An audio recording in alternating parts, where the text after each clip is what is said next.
Sim. Oi, nós estamos aqui. É pra fazer o quê? Pra falar que a gente tá voltando. Agora a gente tá voltando nessa anel aqui, ó. Não, pega logo, a bicha não pode ficar na rua. Não quer ir pro condomínio. Peraí. Só quer voltar. Ó, essa daqui é a Mel. Dá oi pro pessoal, Mel. Ai, Dá oi. gente, A gente, ela parece uma cachorra de um amigo. De uma cachorra de um amigo, que é o meu amigo João Lucas. Ah, é verdade. Ela vai mijar em tu. Pode mijar em mim. Heloísa, eu quero mostrar a cachorra e Heloísa não deixa. Joga no chão.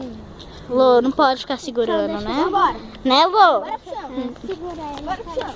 Ô, Mel, cadê tu? Bora, neném. Bora. Corre com a Mel. Aqui. Alô. Você é a dona dela. Corre com a Mel, corre. Lô, corre logo. Aê.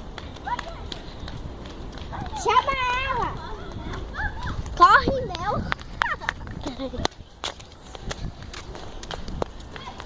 Tá indo pro além. Então, gente, depois a gente continua com vocês. Para aí. Então, né, depois a gente continua.